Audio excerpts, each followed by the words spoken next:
শহরে মিশ্রিত মালাই চা খেতে কার না ভালো লাগে? তো গাইস, আজকে আমি তাই করেছিলাম। আজকে চলে গিয়েছিলাম শহরে মিশ্রিত মালাই চা খেতে। চাটি ছিল সত্যি অনেক সুস্বাদু।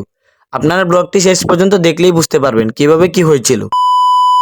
হ্যালো এভরিওয়ান, তো আশা করি সবাই ভালো আছেন। তো আমি অনেক ভালো আছি। ইন্টু দেখে তো বুঝিয়ে ফেলেছেন কি করতে চলে যাচ্ছে আজকে। তো এই যে চলে আসলাম চায়ের দোকানে। তো এখন আমাদের চাটা রেডি করা হচ্ছে। শহরে মিশ্রিত মালাই চা খেতে কার না ভালো লাগে?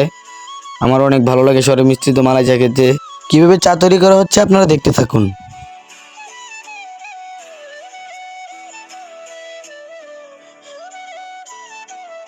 তো ফাইনালি পেয়ে গেলাম হাতের চা। তো চাটা একটু ভিডিও করে নিচ্ছিলাম যে কেমন দেখায় চাটা।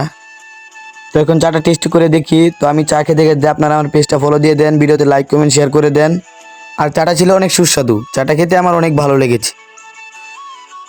তো এই যে খেতে খেতে অর্ধেক খেয়ে ফেললাম, অর্ধেক খাওয়ার সময় একটু ভিডিও করে নিচ্ছিলাম। তো গাইস, আজকের মতো এই পর্যন্তই। তো দেখা হবে নেক্সট ব্লগে। ভালো থাকবেন, সুস্থ থাকবেন। আল্লাহ হাফেজ।